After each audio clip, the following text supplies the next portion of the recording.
yetu Kilimo Hub Group. Leo tupo kwa mkulima ambaye yupo kata ya Katumba, kijiji cha Katumba. Mkulima huyu anajishughulisha na kilimo cha mazao mbalimbali ambapo ikiwemo parachichi. Parachichi ni zao ambalo linaibukia kwa mkoa wa Rukwa, na parachichi hii ni zao ambalo lina uchumi mkubwa sana kwa wakulima. Na mkoa wa Rukwa kwa kweli wakulima wengi wamehamasika kuanzisha kilimo cha parachichi, hasa mbegu hizi za kisasa. Tunao mche hapa ambao una matunda ya kisasa. Huu mche unaitwa Hasi. Hii mbegu ni aina ya Hasi.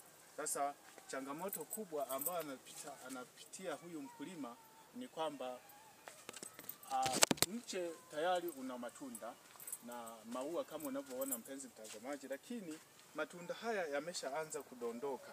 Shida ya matunda kudondosha inasababishwa na vitu vingi. Kama unavyoona matunda mengi yamedondoka, lakini tunaweza tukazungumzia sababu chache ambazo zinaweza zikasababisha matunda yaweze kudondoka. Sababu ya kwanza kabisa ni ukame. Tunapozungumzia ukame, ina maana mche wa parachichi kwa siku angalau unatakiwa upate lita 20 za maji kila siku, hasa kipindi cha kiangazi.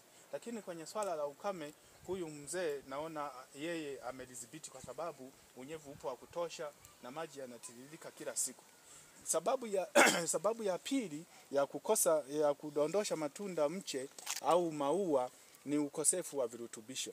Ili uweze kupata matokeo mazuri kwenye mimea yoyote, kwenye zao lolote, lazima kuwe na virutubisho linganifu.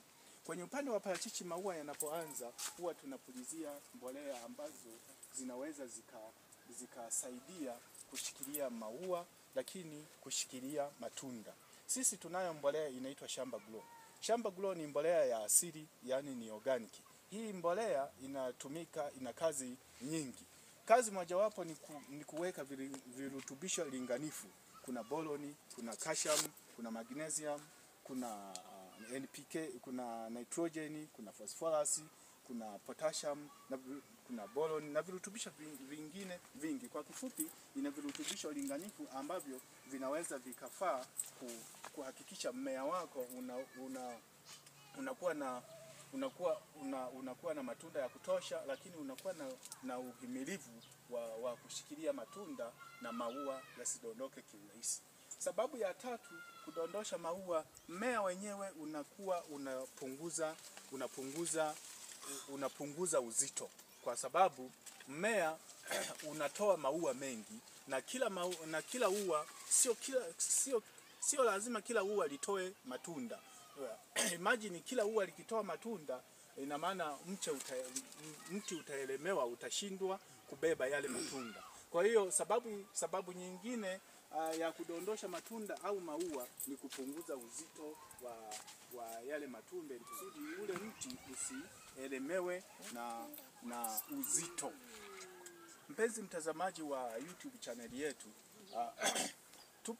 tupo hapa kwa kuendelea kutoa mwendelezo wa makala ya kilimo cha parachichi, hasa kwa mkoa wa Rukwa, ambapo wakulima wengi kwa kweli wamehamasika kujitoa katika kuanzisha mashamba ya parachichi. Na kiufupi niseme tu, parachichi ni zao ambalo kwa kweli linawatoa wengi, hivyo nawahamasisha wakulima hasa wa mikoa ya Rukwa, Songwe, Mbeya, Iringa, Ruvuma na Morogoro tuweze kuanzisha hii miradi ya kilimo cha parachichi, kwa sababu hata serikali yenyewe inasapoti hiki kilimo na kutoa uwezeshaji wa mikopo na vitu vingine, kwa mfano vifaa vya umwagiliaji na vitu ambavyo vinaweza vikamsaidia mkulima wa parachichi kwenda na kilimo chake vizuri.